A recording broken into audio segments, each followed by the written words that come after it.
우리들은 축복받을 존재로 하나님 지으셨다고 말씀하셨습니다. 그러나 죄로 말미암아 저주받을 인생이 되었죠. 형편없는 인생이 되었죠. 그러나 예수님께서 오셔서 그 죄를 다 제하여 주셔서 우리를 하나님과 연합된 존재가 되게 하심으로 다시 하나님의 형상을 회복케 하셨습니다. 그래서 우리는 복받을 존재입니다. 옆에 있는 분에게 당신에게 남아있는 것은 복뿐입니다. 뭐랄까요? 네. 그래서 복받지 않고 사는 것은 이상한 거예요. 기적 중에 하나가 있다면 하나님의 사람인데 복받지 못하는 겁니다. 사랑하는 성도 여러분, 죄를 예수 그리스도가 해결해 주셨기 때문에 우리는 하나님과 연합된 존재입니다. 하나님은 복 중에 계시는 분이시죠. 따라서 하나님께서 저와 여러분에게 정말 복 주시는 우리의 삶에서 경험하게 되기를 예수 그리스도는 다시 한번 축원합니다. 가장 큰 복은 구원의 복이죠. 생명의 복이죠. 생명의 복. 그리고 그 외에 다른 것도, 여러분, 사망이 하나님의 것이겠습니까? 생명이 하나님의 것이겠습니까? 생명이 하나님의 것이죠. 생명의 복도 하나님 주시는 것이죠. 하나님은 가난하시겠어요? 부하시겠어요? 그렇죠. 부함도 하나님께 주시는 것이죠. 하나님 명예스러우시겠어요? 영화롭고 명예로우시겠어요? 아니면 형편없으신 분이시겠어요? 그 너무나 당연한 거예요. 하나님의 자녀고 하나님과 연결되어 있으면 그 하나님의 영광, 그 하나님의 영화로움, 하나님의 그 명회, 하나님의 그 부, 하나님의 지혜를 우리가 누리며 살게 되는 것이죠. 사랑하는 성도 여러분, 정말 복받을 존재이기 때문에 복을 누리며 사는 한 해가 되기를 예수 그리스도 이름으로 축원합니다. 정말 축원합니다. 올해는 우리가 이 얘기를 정말 많이 하면서 살았으면 좋겠습니다. 행복해지시기 바랍니다. 뭐랄까요? 그리고 하나님이 주시는 복을 누리시기 바랍니다. 아멘? 네. 올 한해는 복받지 못하는 게 진짜 기적이다 할 만큼 우리 성도들이 복을 누리는 한 해가 되기를 바랍니다. 특별히 지난주에 이어서 우리가 1차, 2차, 3차 지난번에 1차, 2차 선교 여행을 우리가 다루었는데 3차까지 오늘은 간략하게 한번 보도록 하겠습니다. 여러분 프린트물도 나누어 드렸는데요. 1차 선교여행은 13장과 14장입니다. 13장과 14장. 그래서 전체 바울의 선교여행은 13장에서 21장까지 21장 초반부까지 이루어져 있는데 13장과 14장이 1차, 그 다음에 16장에서 18장까지가 2차, 19장에서 21장이 3차 이렇게 되어 있습니다. 그래서 여러분 다시 한번 안 보고 한번 해볼까요? 1차는 몇 장 몇 장? 13장 14장. 예, 그 다음에 2차는요 16장 17장 18장. 예, 16장 17장 18장. 그렇죠? 근데 3차는요 19장 20장 21장. 예, 이렇게 됩니다. 그래서 여러분 가장 중요한 사건이 있다면 1차는요 사실 그렇게 우리에게 이렇게 기억에 남는 도시나 기억에 남는 사건은 없어요. 그런데 그 와중에 굳이 잡자면 루스드라에서 앉은 뱅이 되었던 이가 나음을 얻게 되는 것이죠. 그리고 중요한 모든 사건은 2차에 이렇게 몰려 있어요. 2차와 3차. 2차의 중요한 도시가 빌립보와 고린도입니다. 2차에 한번 따라 빌립보, 고린도. 여기서 중요한 사역이 있죠. 그 다음에 3차에 가면 에베소가 중요한 사역입니다. 그래서 2차와 3차에 중요한 사역들이 이루어지고 있다는 것이죠. 그래서 한번 1차 한번 볼까요? 한번 지도를 보시고 또 여러분도 한번 여러분 프린트물을 통해서 보셨으면 좋겠습니다. 안디옥, 시리아 안디옥이라고 그랬죠. 안디옥이 하나 더 있다고 얘기했어요. 무슨 안디옥이라고 했죠? 여기는 비시디아 안디옥. 한번 따라 비시디아. 예, 비시디아 안디옥. 여러분 보시기에 왼쪽에 있는 곳이 바로 비시디아 안디옥이죠. 그리고 안디옥. 여러분 다시 한번 정리해 드리지만 지금은 이 땅이 터키입니다. 터키. 근데 이 터키 이전에 이 땅의 주인은 오스만 투르크 제국이었습니다. 이 오스만 투르크 제국이 이 땅이 주인이 된 건 1300년 중반이에요. 1300년 중반부터 여러분 1900년 초반까지 오스만 투르크 제국이 이 땅의 주인 노릇했습니다. 이 오스만 투르크는 가장 강력한 이슬람 제국이었습니다. 그래서 왕을 술탄이라고 했던 그렇죠. 근데 이제 오스만 투르크 제국에 해군 제독이 있어요. 해군 제독이 이제 대령 정도 되는 해군 제독인데 1차 세계대전 때 패하면서 이 오스만 투르크 제국의 해군 제독이었던 계급을 가지고 있었던 이가 다시 군대를 일으켜서 터키 공화국으로 전환이 된 거예요. 그래서 오스만 투르크 제국이 터키 공화국으로 전환되었다는 것입니다. 그것이 언제냐면 우리가 일본으로부터 해방되었던 1945년 그 어간이에요. 그 어간에 터키 공화국도 그때 수립이 되었다는 것입니다. 그래서 그 이전에도 터키 오스만 투르크 제국, 오스만 투르크와 터키는요 인종적으로 같아요. 인종적으로 같아요. 근데 이 오스만 투르크라는 이 제국은 1300년대까지는 어디에 있었냐면, 혹시 여러분 흉노나 돌고리라는 것 국사책이나 세계사에서 배우신 적 있죠? 저 북방민족이에요. 그래서 이 터키에 살고 있었던 사람들이 아닙니다. 그래서 더 북쪽에 있었다가 돌고리나 흉노가 바로 밑으로 내려오면서 터키를 지금 차지하게 된 것이죠. 그래서 이 터키 땅의 주인 노릇하게 된 건 한 700년 정도 됩니다. 그럼 1300년 이전엔 누가 살고 있었을까요? 1300년 이전 이 터키가요 굉장히 광활합니다. 아주 커요. 근데 이 터키 이 큰 땅을 누가 차지하고 있었냐면 그리스 사람들이 주인 노릇했습니다. 인종적으로는 그리스 사람들이, 지금 현재 그리스에 살고 있는 사람들이 있죠. 근데 그 그리스 사람들이 이 터키 땅에 주인 노릇했어요. 그래서 우리가 성경에는 헬라스 사람들이라고 하죠. 헬라스 사람들이 이 터키 땅에 살았습니다. 그리고 이 사람들이 인종적으로는 그리스 사람들인데 정치적으로는 누구의 지배를 받았냐면 로마의 지배를 받았습니다. 그래서 우리가 보통 로마 하면 이탈리아 전체를 로마로 인식하는 분들이 계세요. 근데 그 당시에 로마라고 할 때는 로마 도시를 의미합니다. 도시 국가예요. 그 당시에는 도시 국가. 그래서 로마의 시민 30만 명이 이탈리아 반도 전체를 통일하고, 그 다음 그리스 통일하고, 그 다음 이 터키를 통일하고, 터키를 넘어서서 시리아와 예루살렘을 통일하고, 그 다음에 이라크와 이란, 지금의 예전에는 페르시아라고 불렀죠. 페르시아를 통일했던 것이죠. 그리고 오른쪽으로 가면 여러분 이 로마가 이탈리아 바로 오른쪽으로 가면 우리가 잘 아는 대로 뭐가 있어요? 바로 위쪽에 프랑스, 스위tzerland, 그 다음에 폴란드 이런, 그 다음에 뭐가 있죠? 거기 포르투갈 이런 데를 다 점령하게 된 것이죠. 그래서 영국까지 로마가 다스리게 됐죠. 그래서 로마가 다스렸지만 이 터키 땅은 그리스 사람들이 살고 있었다. 몇 년도까지? 1300년도까지. 그래서 지금 현재 터키 사람들이 700년 동안 이 땅의 주인 노릇하고 있지만 자그마치 1300년간은 헬라 사람, 그리스 사람들이 이 땅의 주인이었다. 그리고 더 중요한 것은 우리가 로마가 300년 때에 콘스탄티누스라는 대제가 밀라노 칙령으로 국가의 종교를 기독교로 정하잖아요. 그리고 나서 300년부터 1300년까지 약 1000년 동안 로마의 공식 종교는 기독교가 됩니다. 그런데 그 로마의 수도가 어디에 있었냐 하면 지금 여러분들이 알고 있는 터키의 이스탄불이라는 곳에 로마의 수도가 있었어요. 그래서 그 이스탄불이라는 이름은 나중에 이제 오스만 투르크하고 터키가 들어오면서 개칭이 된 것이고 1000년 동안 그 수도의 이름은 콘스탄티노플이었습니다. 그래서 콘스탄티노플, 그 다음에 지금은 이스탄불이라고 하는 곳이죠. 거기가 이제 로마의 수도였으면서 전 광활한 영토 포르투갈부터 인도까지 다스리는 그런 수도의 역할을 했던 것이고, 그 광활한 제국이 전체가 다 기독교였습니다. 영국도 기독교였고요, 그 다음 포르투갈도 기독교였고요, 그 다음 우리가 잘 아는 것처럼 프랑스, 여기 다 기독교 국가였습니다. 그리고 지금 이슬람 국가로서 700년간 지금 다스려지고 있지만 이 터키 땅도 기독교 국가였었어요.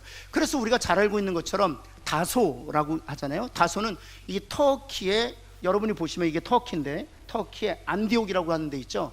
그 근처 접경에 있어요, 터키. 그래서 사도 바울은 아버지는 헬라인 그리스 사람인데 어머니는 유대인이었죠. 그래서 유대인 디아스포라와 이 땅에 살고 있는 그리스 청년하고 결혼해서 바울이 태어나게 된 것이죠. 여러분 저기 루스드라라고 보이죠, 가운데. 저 루스드라가 누구의 고향이냐면 디모데의 고향이었습니다. 그래서 1차 선교 여행 때 사도 바울이 루스드라와 더베를 방문하면서 디모데를 만나요. 그래서 디모데에게 복음을 전하고 그 디모데가 복음을 듣고 거듭나서 바울의 동역자가 되는 것이죠. 그래서 디모데 역시 아버지는 헬라인, 그리스 사람이고 어머니는 유대인이었습니다. 바울과 똑같은 인종적 성향을 가지고 있었죠. 그랬던 이유는 바로 이 땅이 정치적으로는 로마의 다스림을 받고 있었지만 인종적으로는 그리스 사람들이었기 때문이었습니다. 그렇게 이해를 하셔야 좀 더 편하게 이해하실 수 있고, 그래서 터키를 한번 여행하시면 터키는 이슬람 문화보다 기독교 문화가 훨씬 더 많습니다. 기독교 문화가 훨씬 더 많습니다. 그리고 터키가 지금 이슬람 문화권이지만 관광객들을 이렇게 끌어들이기 위해서 기독교 유산을 굉장히 많이 발굴하고 있어요. 왜냐하면 사실 누가 관광하겠습니까? 이슬람 교도들이 관광하겠습니까? 기독교인들이 관광하겠습니까? 누가 더 돈이 많나요? 기독교인들이 훨씬 더 돈이 많거든요. 그래서 에베소도 굉장히 발굴을 많이 했고요. 라오디게아도 정말 발굴을 많이 했습니다. 여러분 그 서머나나 버가모 같은 데 가보시잖아요. 그리고 빌라델비아 가보시면 와 할 정도로 개발을 많이 해놨어요. 그래서 에베소만 같아도 1년에 관광객들이 기독교인이죠. 기독교 관광객들이 약 500만에서 600만이 찾아와요. 그래서 에베소를 들어가 보면 그 들어가는 입구서부터 은혜를 받아요. 왜냐하면 이 들어가는 딱 입구에 그 초입에 사도 누가의 묘가 있어요. 한국말로 써 있습니다. 누가의 묘, 이렇게 한국말로 써 있습니다. 왜 한국 사람들 대단하죠? 그래서 제가 가이드 하신 분들이 왜 한국말로 써 있냐 그랬더니 한국에 있는 교회에서 그 무덤을 기증했대요. 그러니까 히에라볼리라는 곳을 가보시잖아요. 히에라볼리 같은 경우는 골로새서에 잠깐 등장하거든요. 이 편지를 라오디게아와 히에라볼리에 돌려 읽으라, 이런 히에라볼리라는 지역이 있어요. 히에라볼리는 예전부터 온천 지역으로 유명합니다. 근데 가보면 대부분의 그 관광객들은 그 온천을 하고 와요, 히에라볼리에는. 근데 히에라볼리에도 누가 있을 것 같은 거예요. 그래서 제가 가이드에게 또 물었죠. 분명히 히에라볼리에도 뭐가 있을 것 같은데 누가 있지 않냐 그랬더니 가이드가 그러더라고요. 목사님 어떻게 하셨어요? 느낌이 그렇다고 내가 뭐 아는 건 아닌데 느낌이 그렇다고 그랬더니 여기에 사도 빌립의 무덤이 있대요. 그래서 히에라볼리가 있는데 그 맨 위에 가보면 사도 빌립의 무덤이 지금도 존재하고 있어요. 그곳까지 와서 복음을 전했던 전도자 빌립, 사마리아에 복음을 전했던 이 평신도 전도자 빌립과는 다른, 스데반 집사님하고 함께 안수를 받았던 분이 바로 이 사마리아에 복음을 전했던 전도자 빌립이 평신도 빌립이고요. 이 히에라볼리의 무덤이 있는 것은 예수 그리스도의 12제자 중에 빌립, 그 히에라볼리까지 와서 복음을 전했죠. 이 에베소에 사도 요한의 무덤이 있고요, 성모 마리아의 무덤이 있습니다. 이 에베소에. 그래서 예수님께서 십자가에서 왜 그 요한에게 내 사랑하는 제자에게 어머니를 맡기자니 이제 내 어머니라, 그 이후로부터 성모 마리아를 어머니로 여기고 예루살렘을 지나서 안디옥을 지나서 터키 땅을 다 지나서 터키 땅 마지막 그렇죠, 서남쪽 에베소에서 정착을 하죠. 그래서 사도 요한이 에베소 교회 4대 담임 목사를 해요. 1대는 누구였죠? 에베소 교회 바울. 예, 소리를 내서 얘기하셔도 됩니다. 부끄럽지 않습니다. 1대 담임 목사는 바울이죠. 2대 담임 목사님은 디모데. 3대 담임 목사님 할렐루야. 제가 설교 시간에 잠깐 얘기해요. 3대 담임 목사님이 오네시모. 그리고 마지막 4대 담임 목사님 누구요? 사도 요한. 그래서 사도 요한 기념교회가 있어요. 사도 요한 기념교회가 있고 사도 요한 기념교회 정 가운데 사도 요한의 무덤이 있습니다. 여러분 실제로 이 현장을 밟으면 성경 안에 들어와 있는 느낌이 들어요. 이것이 어떤 신화가 아니구나, 정말 사도 바울이 눈물이 흘린 곳이구나, 그리고 예수 그리스도의 제자들이 이곳까지 와서 복음을 전했구나, 그런 생각을 하게 되죠. 여러분 그래서 다시 한번 그 1차 선교행 한번 볼까요? 1차 선교행, 이 안디옥에서 이제 바나바 사도 바울이 선교사 안수를 받죠. 그래서 안디옥에서 실루기아는 여기가 항구예요. 여기서 항구에서 배 타고 그 다음에 살라미 바보, 여긴 실람이라고 되는, 정확히는 살라미 바보죠. 그런데 그 섬의 이름은 뭐죠? 구브로라고, 지금은 키프로스라고 지금 발음하고 있는데, 구브로라는 섬에 살라미하고 바보에서 복음 전하다가 바로 어디로 가냐 하면 버가로 가는 거죠. 그리고 아탈리아라고 되어 있는데 아탈리아는 돌아올 때 들린 도시고요, 갈 때는 버가에서 안디옥에서 루스드라, 더베, 그 다음에 더베에서 다시 바로 루스드라로 이고니온으로, 안디옥에서 버가 이따달리아에서 안디옥으로 다시 돌아가서 선교 보고하는 것이죠. 여기서 제가 한 가지 짚고 가야 되는 것은, 저기 버가라는 데에서 안디옥이 있잖아요. 버가에서 안디옥까지가, 버가는 항구예요. 지금 터키의 딱 중간에 있는 항구인데, 저 버가에서 안디옥으로 가기 위해서는 타우루스 산맥을 넘어야 됩니다. 왜냐하면 이 에베소로부터 저 이고니온까지, 터키 사람들이 도로를 이렇게 놨는데 정말 무식하게 놨어요. 그러니까 에베소에서 이제 모든 그 사역을 마치고 그 다음에 이제 저 이고니온까지 가거든요. 근데 이고니온까지 가는데 에베소에서 이고니온까지가 도로가 직선입니다. 별로 안 놀라시죠? 안 가봤으니까 안 놀라죠. 근데 저 에베소에서부터 조금 약간 과장해서 에베소에서 더 이고니온까지 직선인데, 그 직선을 몇 시간 동안 갈까요?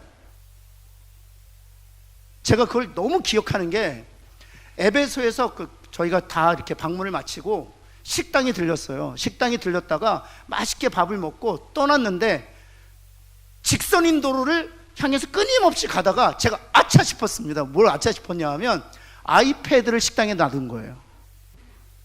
제가 사진도 찍고 설교도 준비하고, 그 다음에 제가 가는 곳마다 제가 그 가이드 해주신 분들 그거 다 기록해서, 저한테는 공부였기 때문에 막 기록하고 있었는데, 그 아이패드를 식당에 놔둔 거예요.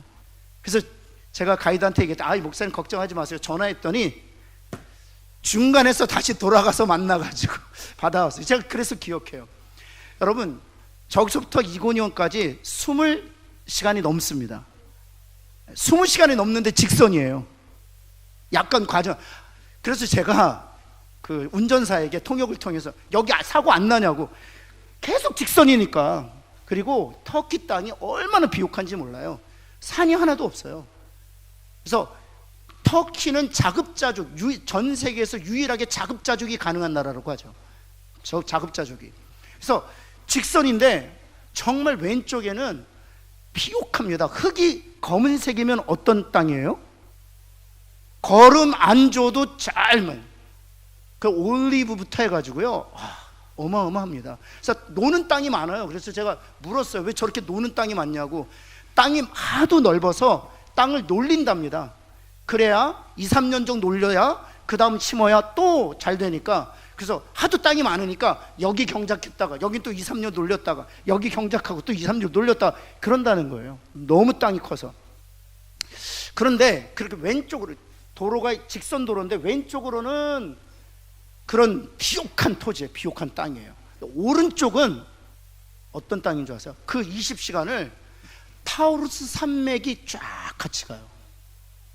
근데 타우루스 산맥이 몇 미터일까요? 혹시 여러분 2000m 이상 올라가신 분 몇 미터냐 하면 4000m입니다. 그래서 타우루스 산맥이 만년설이 있어요. 만년설. 녹지 않는, 여름에도 녹지 않는 만년설이 있어요. 그런데 제가 말씀드리려고 하는 바로 그거예요. 이 버가에서 안디옥을 넘어가려면 무슨 산맥을 넘어야 돼요? 4000m짜리 타우루스 산맥을 넘어야 돼요. 제가 터키 갔다 와서 성경을 읽는데 이 부분에서 굉장히 은혜 받았어요. 버가에서 안디옥으로 왔다. 여러분 한번 성경 한번 찾아볼까요? 우리 한번 13장으로 가보시면 여러분 성경을 한번 찾아보시겠습니다. 네. 13장 우리 13절 말씀, 13절과 14절 말씀. 제가 예전에는 이 본문에 별로 받을 은혜가 없죠. 한번 읽어볼까요? 한번 여러분도 받을 은혜가 별로 없을 거예요. 같이 한번 읽겠습니다. 13절 시작. 바울과 및 동행하는 사람들이 바보에서 배 타고 밤빌리아에 있는 버가에 이르니 요한은 그들에게서 떠나 예루살렘, 바보는 구브로 섬이죠. 아까 보았던 것처럼 구브로 섬에서 배 타고 그 다음 밤빌리아에 있는 버가에 이르니 요한은 그들에게서 떠나 예루살렘으로 돌아가고. 14절 시작. 그들은 버가에서 더 나가서 한번 여러분 그 지도 한번 볼까요? 이 13절과 14절 이렇게 돼 있어요. 지도 보면 바보에서 배 타고 버가에 이르고 버가에서 어디로 갔다고요? 안디옥으로 갔다. 제가 만약 누가 이 성경을 쓰고 있는 사람은 누가거든요. 바울과 함께 동행하고 있는 누가거든요. 제가 바울의 입장이라면 누가에게 이 성경을 기록할 때 버가에서 안디옥으로 넘어갈 때 타우르 산맥을 넘어가느라 얼마나 죄송합니다. 고생을 진하게 했는지를 자세하게 기록하게 했을 거예요. 그 산이 얼마나 험하고 그 산이 만년설을 헤치면서 넘어가기에 생명을 걸어야 됐다. 제가 볼 때는 한 장 이상 할애해서 넘어갈 때의 수고를 아주 그냥 구구절절 써놨을 터인데 보세요. 14절. 그들은 버가에서 더 나가 뭐예요? 그냥 간단하게 그리고 한번 보시겠습니까? 17절부터 한번 훑어보시겠어요? 어떤 것에 훨씬 더 할애를 많이 합니까? 성경에 자기가 고생한 건 별로 안 써요. 다 설교의 내용이에요. BCD 안디옥 가서 설교한 내용을 쭉 쓰고 있어요. 이게 진짜인 거예요. 여러분, 우리는 어디에 더 우리가 뭐 자서전을 쓰거나 뭐 그럴 때 또 간증을 하거나 어디에 더 많이 여러분이 이렇게 중점을 둘 것 같으세요? 내가 얼마나 고생을 진하게 했는지. 여러분, 고린도 후서에 보면은 바울이 자기가 고생한 것들을 한 4절 정도에 거쳐서 써놨습니다. 동족의 위험, 뭐 유대인의 위험, 강의 위험, 뭐 40의 하는, 그것도 그 하나하나의 사건을 열거하자면 한 장이 뭐예요? 10장도 모자랄 거예요. 그런데 그 수많은 강의 위험, 도둑의 위험, 강도의 위험, 그것을 딱 3절에서 4절로 딱 축약해서 별것 아닌 것처럼 딱 처리하고 있잖아요. 그리고 어디에 더 많이 할애하고 있느냐? 그리스도의 복음을 어떻게 증거했는지 거기에 훨씬 더 할애하고 있다는 거죠. 사랑하는 성도 여러분, 저는 우리가 정말 바울에게서 배울 수 있는 것이 바로 그것이라고 생각합니다. 정말 그리스도의 복음을 드러내는 것을 자랑하는. 그래서 사도 바울이 그런 얘기를, 내가 자랑할 것은 그리스도의 십자가 외에는 아무것도 없다, 그런 얘기를 했잖아요. 옆에 있는 분에게 그리스도의 십자가만을 자랑합시다 한번 할까요? 네. 그게 1차 선교행. 그 다음에 2차 선교행 한번 보시면 16장에서 18장이거든요 16장 18장 한번 볼까요? 중요한 것은 빌립보. 우리 한번 그 지도 한번 보시겠습니다. 지난번에 너무 작아서 이번에 좀 큰 거 골랐어요. 안디옥에서 1차는 어디로 왔어요? 구브로로 왔죠. 이 키프로스라는 섬으로 왔죠. 그래서 살라미 바보를 거쳐서 버갈에서 안디옥, 그 다음에 루스드라 더베로 갔는데 안디옥에서 바로 더베로 갑니다. 내륙으로 갈 수 있으니까 안디옥에서 바로 더베로 가서 1차 선교여행 때 복음 전에서 교회 공동체가 세워졌잖아요. 그 세워진 교회 공동체를 다시 한번 돌아보고 그 다음 바로 드로아로 갑니다. 드로아로 가서 마게도냐에서 한 청년이 환산을 보고 어디로 갑니까? 빌립보, 데살로니가, 베레아, 고린도, 아테네. 그래서 1차 선교여행이 터키에, 지금의 터키에 집중되어 있다면 2차 선교여행 지금의 그리스에 집중되어 있다. 한번 따라해볼게요. 1차는 터키, 2차는 그리스. 그다음 바울의 시대에는 다 그리스였다는, 다 로마였다는 사실이에요. 다 로마였다. 1차는 지금의 터키의 로마, 그 다음에 2차는 지금의 그리스의 로마, 다 로마였다는 거죠. 그 다음에 가장 중요한 도시는 빌립보, 그 다음 고린도, 두 개의 도시였죠. 하나를 더 첨가한다면 우리가 베레아, 데살로니카라고 얘기할 수 있는 것이죠. 여러분, 여기서 한번 여러분 프린트물 한번 보시겠습니까? 여기 빌립보에서 가장 중요한 사건이 있는데 루디아가 하나님의 은혜로 구원을 얻게 되죠. 그래서 루디아의 집에서 빌립보 교회가 시작합니다. 그리고 나서 이 빌립보 교회의 초창기 설립 멤버, 이 교회의 설립 멤버는 루디아, 그 다음에 귀신 들린 여종. 근데 그 귀신은 또 자유케 되었죠. 귀신 들린 여종, 그 다음에 간수장. 이 세 사람이 이 빌립보 교회의 가장 주축 멤버였다는 사실이죠. 그리고 나서 이제 데살로니가 베레아로 가게 되죠. 이 데살로니가 베레아를 통해서 우리가 배울 수 있는 것, 나중에 또 살펴보겠습니다. 그리고 나서 아덴, 이 아덴은 지금의 아테네를 의미합니다. 아테네.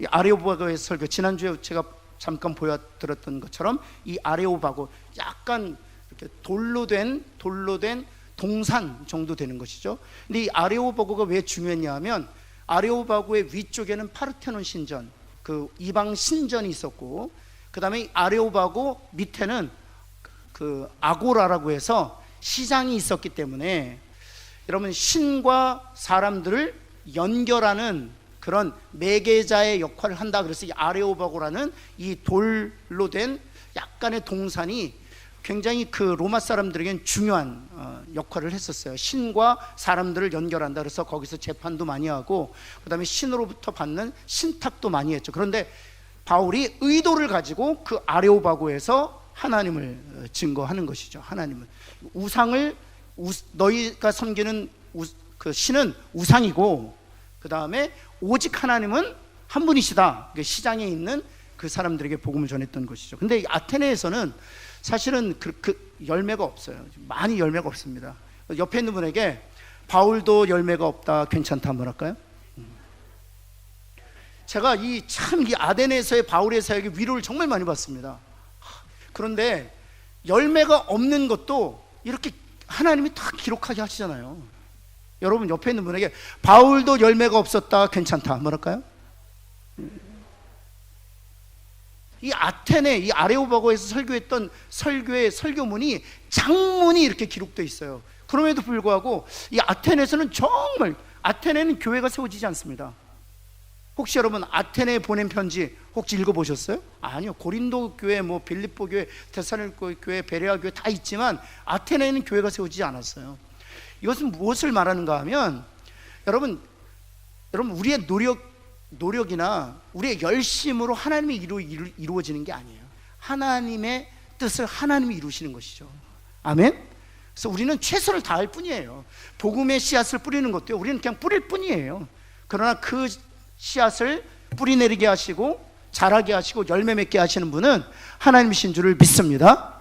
또 그렇다고 해서 뭐 열심히 안 해도 뭐 수고하지 않아도 하나님이 안 하실 텐데, 뭐 하나님이 다 하실 텐데, 그리고 아무것도 안 해요. 이런 것들이 사실은 그 18세기 후반에 나왔던 하이퍼 캘비니즘이라고 극단적 캘비니주의자들의 그런 모습이었어요. 하나님이 다 하실 텐데 왜 선교해? 하나님이 다 하실 텐데 왜 전도해? 하나님이 다 하실 텐데, 그럼 옆에 있는 분에게 그럼 죽어라 한번 할까요? 아무것도 안 하면 되죠. 하나님 다 하실 텐데 뭐. 여러분 호흡은 왜 하십니까? 하나님 여러분의 생명을 지켜주시는데 밥은 왜 먹어요? 여러분 이게 동역하는 게 있어요. 동역. 그래서 제가 무엇을 깨달았냐면, 복음의 씨앗을 뿌리잖아요. 무엇과도 같으냐 하면, 여러분 혹시 잔디씨 제가 일전에도 잠깐 말씀드렸는데 잔디씨 뿌려보셨습니까? 미국에는 잔디가 많아서 잔디를 이렇게 떠다가 심으면 너무 비싸요. 너무 비싸서 교회 같은 경우에는 지푸라기 쫙 깔고 이제 물을 뿌려놔요. 그 다음에 잔디씨를 뿌려요. 이렇게 쫙 이렇게 돌려면 잔디씨가 쫙 이렇게 골고루 퍼져요. 잔디씨 제가 많이 뿌려봤거든요. 잔디씨 많이 뿌려요. 이렇게 뿌려요. 어느 정도 뿌리냐면 초록색 물이 들 정도로 아주 뿌려요. 근데 재밌죠. 두껍게 뿌립니다. 이렇게 얇게 뿌리면 태양에 잔디씨가 타서 죽기 때문에 하여튼 물도 많이 줘야 되고 그래요. 그런데 이상한 게 그렇게 두껍게 그렇게 잔디씨를 아주 그냥 쏟아 부어졌는데 이상하죠? 나는 데만 나요.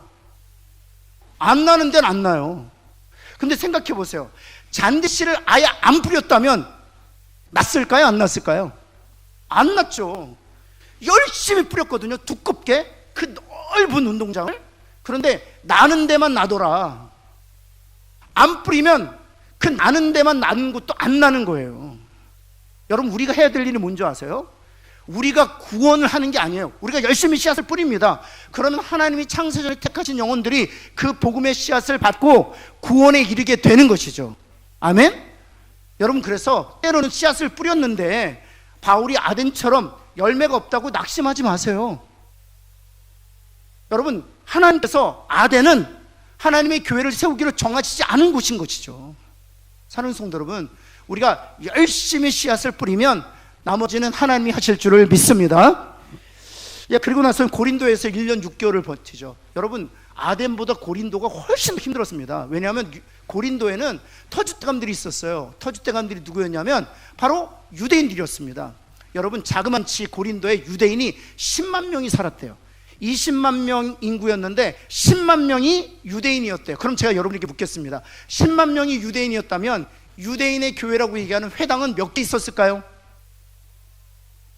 10만 개요. 믿음도 좋으셔라. 10명이 하나의 회당을 세울 수가 있었어요. 10명이 하나의 회당을, 남자 10명이 하나의 회당을 세울 수 있었습니다. 약 몇 개의 회당이 있었을까요? 그러면 10,000개. 실은 이곳에 회당이 1,000개 정도 있었다고 그래요.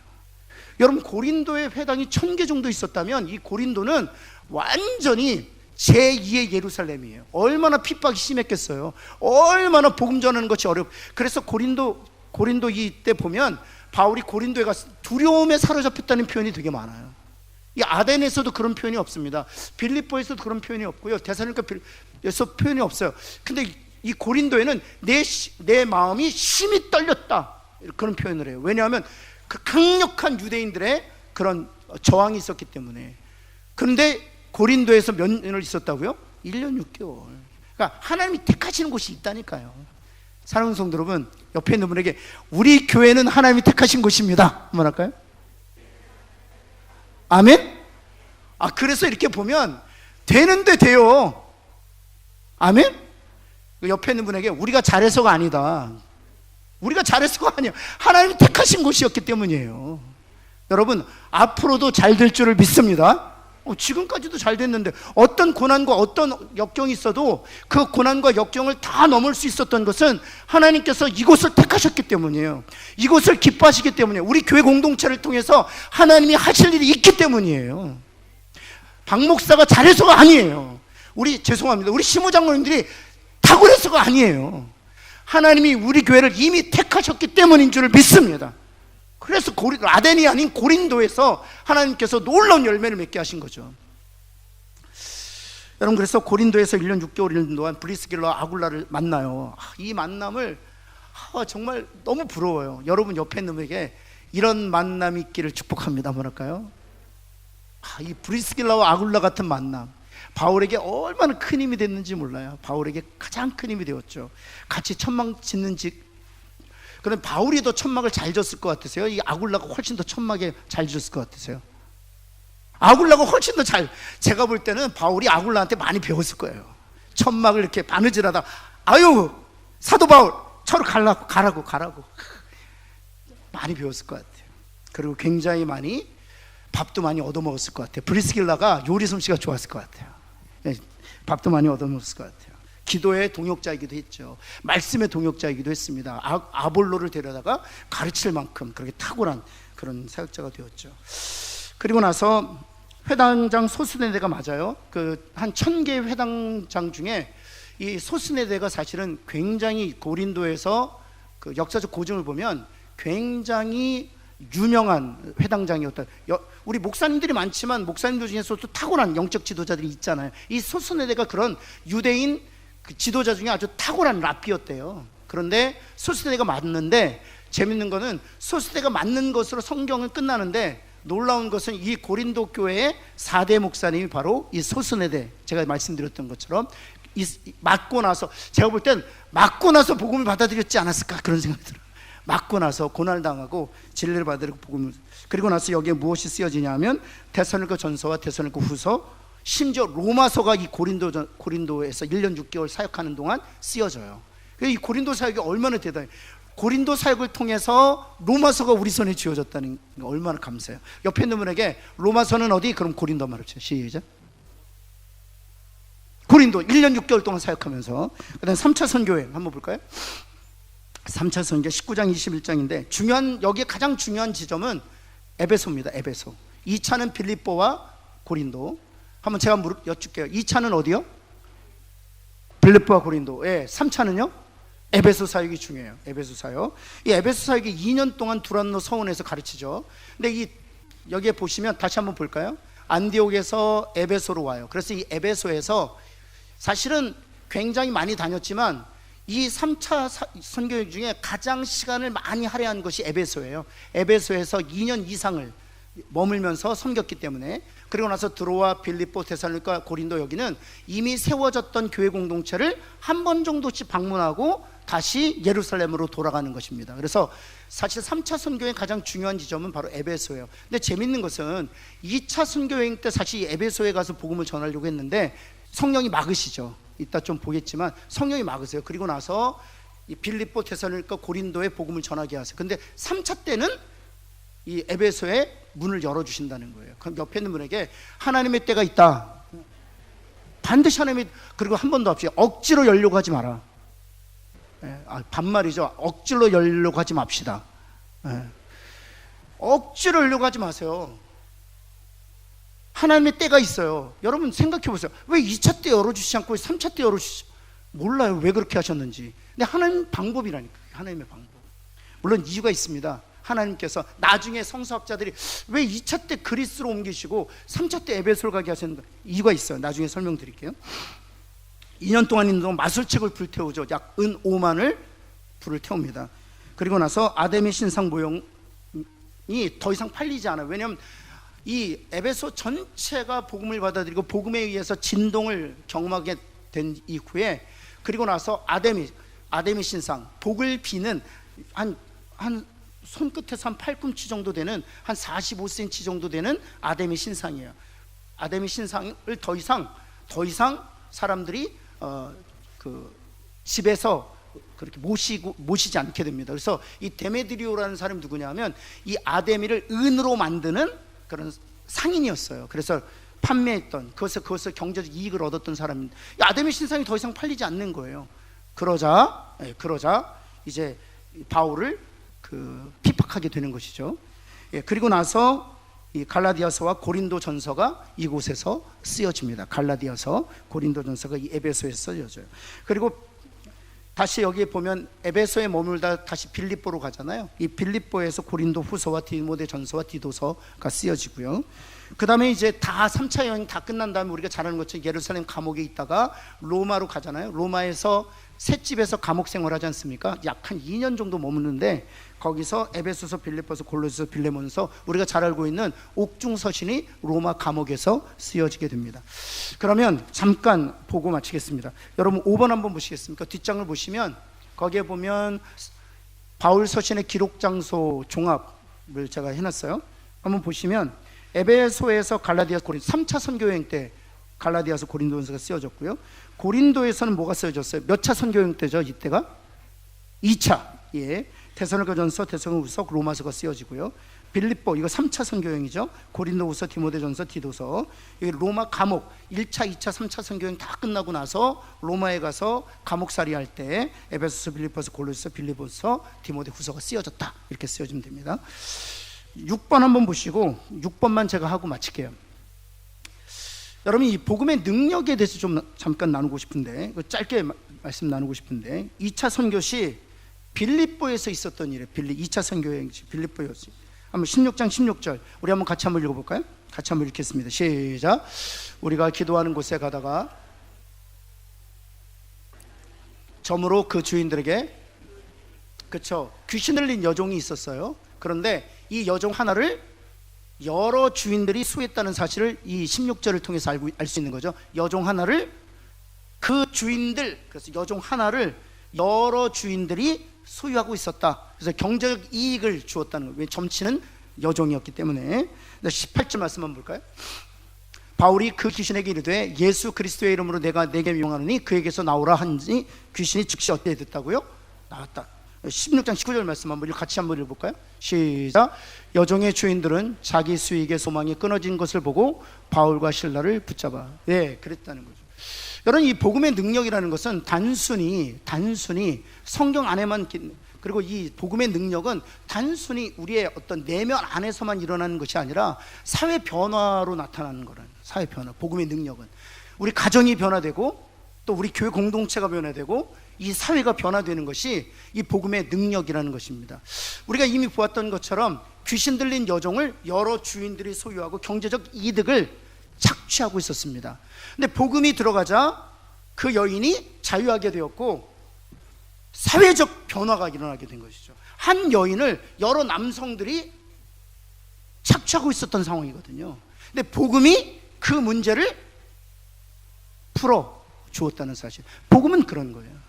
사랑하는 성도 여러분, 복음의 능력이 나타날 때 가정의 변화가 나타날 줄을 믿습니다. 복음의 능력이 나타날 때 교회 구조가 바뀌어야 돼요. 복음이 있는데 담임 목사와 장로님과 안수집사님과 권사님 사이에 갈등이 있다. 그럼 복음의 능력이 나타나는 게 아니에요. 복음의 능력은 반드시 사랑과 은혜의 강력한 파워가 나타나야 돼요. 그래서 갈등이 있어도 치유되고 다툼이 있어도 해소가 되는 것이 복음의 능력입니다. 여러분, 우리가 지난번에 보았던 것처럼 십자가로 원수들이 하나가 되었다 그랬어요. 사랑하는 성도 여러분, 복음의 능력이 나타날 때 진정한 변화가 나타날 줄을 믿습니다. 계속해서 볼까요? 3차 여행시, 제가 잠깐 언급했지만 은 5만 원어치의 마술책이 불태워졌다 그랬습니다. 이 은 5만 원어치가 얼마라고 했었을까요? 제가 한번 일전에 한번 이거 여러분에게 말씀, 혹시 기억나시는 분 계십니까? 이게 지금 현재의 그 화폐 단위로 이렇게 바꾸면, 제가 이 마술책이 무엇인지를 이 고증을 통해서 보면서 깜짝 놀랐어요. 이 마술책 한 권이 이게 보니까 좋은 마술책이 있고요, 그 당시에 가짜 마술책이 있었대요. 그 당시에도 이렇게 가짜들이 이렇게 진짜로 둔갑해서 팔리곤 했대요. 근데 이 오리지널 마술책은 얼마인 줄 아세요? 싼 게 1,000만 원.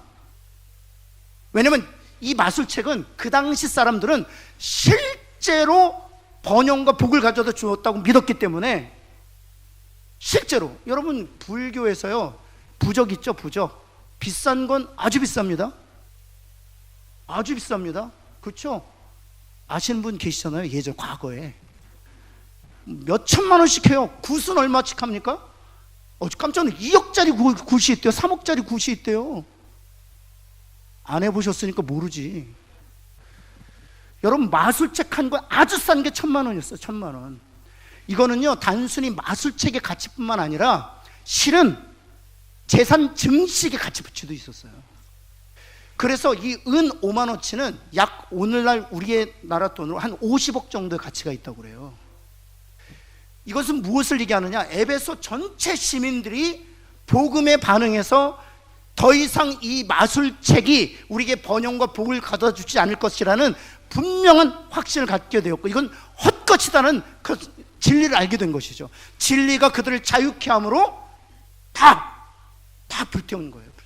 이런 복음의 능력인 거예요. 사랑하는 성도 여러분, 아직도 그런 복음의 능력이 나타나고 있지 않다는 것은 복음을 우리가 누리지 않고 있기 때문이거든요. 우리가 기도합시다. 하나님, 우리 교회에 이런 복음의 강력한 역사가 나타나게 하여 주옵소서. 아데미 신상 모형도 역시 마찬가지입니다. 여러분, 데메드리오가 이 아데미 신상 만들어서 생업을 유지하고 있었는데, 얼마나 안 팔리면 바울을 잡았겠어요. 얼마나 안 팔렸으면. 여러분, 이래야 되는 것 아닙니까? 복음의 능력이 나타나서 점은 왜 보냐? 야, 점칠 돈 있으면 교회 가서 헌금해라. 이래야 되지 않습니까? 여러분, 간혹가다 제가 이런 얘기를 들어요. 점치러 크리스찬들도 많이 온다고. 복음의 능력이 사라졌기 때문에. 복음의 능력이 사라진 것이, 복음 자체 능력이 없는 것이 아니라 복음을 담보한 우리들이 약한 거예요. 우리가 기도할 때 복음의 능력이 나타나는 교회가 되게 하여 주옵소서. 이런 사회적 변화가 나타나기를 원합니다. 그래서 19장 20절 복음의 능력, 우리 읽어보고 마치겠습니다. 19장 20절 말씀인데요, 우리 한번 같이 한번 읽을까요? 시작. 이와 같이 주의 말씀이 힘이 있어 흥왕하여 세력을. 이건 인간이 할 수 있는 일이에요. 하나님이 해주셔야 돼요. 근데 저는 확신이 있습니다. 이 소망을 가지고 성도들이 합심하여 기도할 때 주의 말씀이 에베소에 힘이 있어 흥왕의 세력을 얻게 된 것처럼, 우리 교회 안에서도 이 지역사회에 힘이 있어 흥왕의 세력을 얻게 될 줄을 믿습니다. 우리 한번 합심으로 한번 기도하겠습니다. 주여, 말씀이 흥왕하여 세력, 힘을 얻게 하여 주옵소서. 우리 한번 주여 한번 무릎 꿇고 한번 기도합시다. 주여, 하나님 아버지, 참으로 주님 앞에 기도합니다. 주님, 그렇습니다. 하나님 말씀이 흥황하여 세력을 얻게 하여 주옵시고, 하나님 가정을 변화시키고 사회를 변화시키는 능력이 되게 하여 주시기를 간절히 소원합니다. 하나님이여, 역사하여 주옵소서. 하나님 말씀 복음의 능력이 가정마다 나타나게 하여 주옵시고, 복음의 능력이 교회 안에 나타나게 하여 주옵소서. 우리는 할 수 없습니다. 하나님 그렇게 하실 수 있습니다. 하나님이 놀라운 일을 이루어 주옵소서. 귀신이 떠나가게 하시고 질병이 떠나가게 하시고 하나님의 천국의 복을 받게 하여 주셔서 하나님 복음의 능력을 눈으로 보고 손으로 만지는 놀라운 역사 있게 하여 주옵소서. 예수님, 하나님 간절히 기도합니다. 복음의 능력이 있는지를 믿습니다. 죽은 자를 살리는 이 복음의 능력을 우리가 누리며 살게 하여 주옵소서. 우리의 가정이 복음의 능력을 누리게 하여 주셔서 어둠의 그림자가 사라지게 하여 주옵소서. 질병도 치유되게 하여 주옵소서. 복음의 능력으로 말미암아 하나님이 살아계신 것을 눈으로 보게 하여 주시고 손으로 만지는 한 해가 되게 하여 주옵소서. 하나님, 우리의 강단에 말씀의 능력이 나타나게 하여 주옵시고, 하나님 힘을 얻게 하여 주옵시고, 세력을 얻게 하여 주셔서 이 지역사회 하나님의 말씀으로 충만하게 하여 주옵소서. 예수 그리스도의 이름으로 간절히 기도합니다. 아멘.